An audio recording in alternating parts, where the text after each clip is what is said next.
এই নাও তোমরা সবাই একটা করে কাগজ নাও। কাগজ দিয়ে আমরা কি করব? যারা ফুলগুলোর উপরে সঠিকভাবে রং করতে পারবে তারা জিতে যাবে। পেন্টিং করতে হবে, এটা তো অনেক সহজ। আমি জানি এই ফুলটাতে হলুদ রঙের কালার করতে হবে। এবার তাড়াতাড়ি করে পেন্ট করে ফেলি, তাহলে আমি জিতে যাব।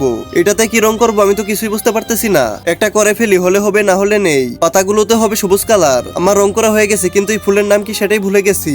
এই তো দুষ্টু বুদ্ধি। চম্পা, এই ফুলের নাম জেসমিন ফুল। কি জেসমিন ফুল? তাড়াতাড়ি করে লিখে ফেললি। সোলজার, এই দেখো আমারটা হয়ে গেছে। তোমারটা হয়নি, এখন তোমাকে গুলি করে মেরে দিব। চম্পা, এটা জেসমিন না, এটা সূর্যমুখী ফুল। এই রাজু আমাকে ভুল বলেছে।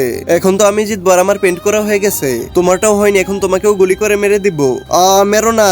একেও মেরে দিয়েছি, এবার তো আমার পালা। আমার ফুলে গোলাপি রং করতে হবে, কিন্তু এখানে তো গোলাপি রং নেই। তার আগে বলো, তুমি এক বস্তা টাকা চাও নাকি মাকে চাও? যদি টাকা চাও তাহলে লাইক করো, আর যদি মাকে চাও তাহলে লাইক সাবস্ক্রাইব দুইটাই করো। এই তো বুদ্ধি পেয়ে গেছি। কয়েকটা কালার একসাথে মিশিয়ে গোলাপি রং বানিয়ে ফেলি। এই তো হয়ে গেছে, এবার তাড়াতাড়ি করে পেন্ট করে ফেললি। সোলজার, দেখো আমার টাকা হয়ে গেছে। তোমারটা হয়েছে, তুমি আজকের উইনার।